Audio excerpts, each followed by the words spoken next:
We have hundreds of conversations every week, but how many of them actually matter? How many go deeper than just the surface? Well, today, we're going to look at a tool that's designed to do just that. This is our guide to the talking cards. But first, let me just ask you something. Seriously, take a second and think about it. When was the last time you were in a conversation where you felt that click, that genuine connection, where you weren't just exchanging information, but you felt truly heard? It's surprisingly rare, isn't it? Well, that's the exact problem the talking cards are here to solve. And they're not really a game, they're more like a structured experience. They're a simple but really powerful tool meant to guide us past all that surface level chat and into conversations about what actually makes us tick: our hopes, our fears, our stories.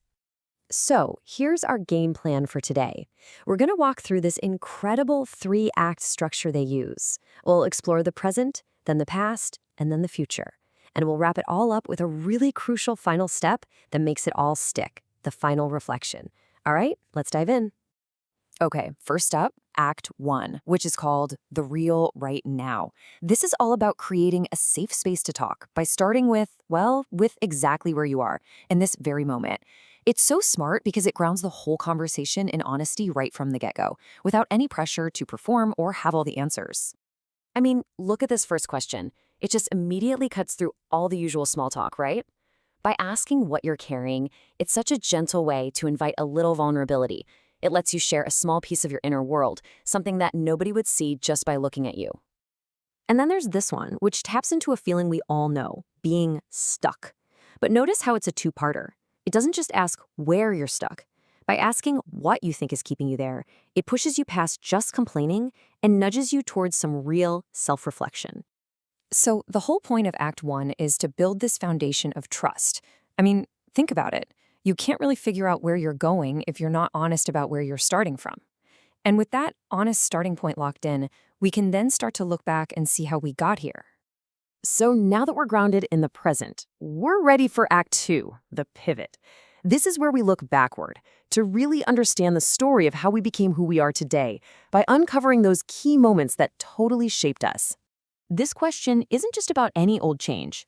It's asking for a pivot, a moment that sent your life down a completely different path. Just thinking about your own answer to that helps you see the major turning points in your own life story. What was yours? Okay, this one is so powerful. We always focus on what we've learned, right? But what about the stuff we had to unlearn?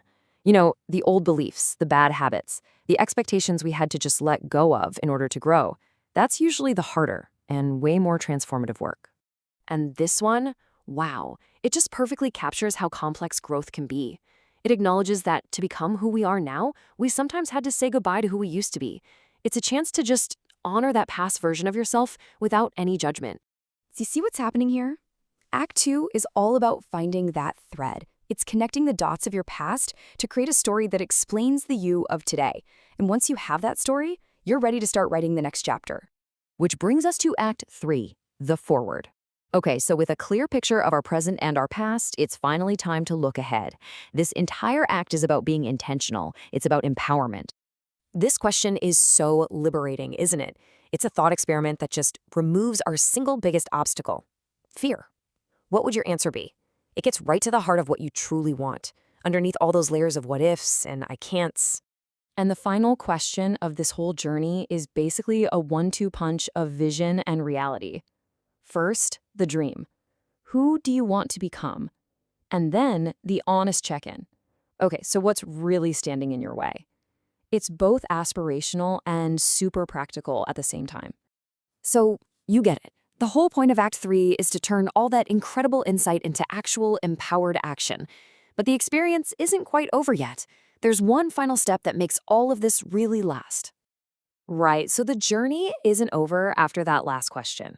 Now we come to what is arguably the most important part of the whole thing: the final reflection. This is where the magic of the conversation gets locked in and becomes truly personal. See, after all that talking and sharing, the energy in the room totally shifts. It goes from being communal to being personal. The process asks you to take a few minutes of quiet just to let the conversation turn inward for a bit. And this quiet moment is guided by a really simple but powerful process they call the outcome capture. Basically, you get a card, you privately answer 3 prompts on it, and then you keep it as your own personal takeaway from the experience. And these are the prompts on the card. Notice how they're designed to just distill everything down. What did you learn? What hit you the hardest emotionally? And, most importantly, what are you actually going to do about it? It funnels all these big ideas into one specific, manageable action. It's brilliant. So this little card is so much more than just a souvenir. It's a tangible commitment you're making to yourself. It makes sure that all the insights from this amazing conversation don't just fade away, but actually become part of your life moving forward. So we'll end with this. If you were sitting down with a friend and you had these cards in front of you, what would you hope to discover? About them, for sure, but maybe more importantly, what would you hope to discover about yourself?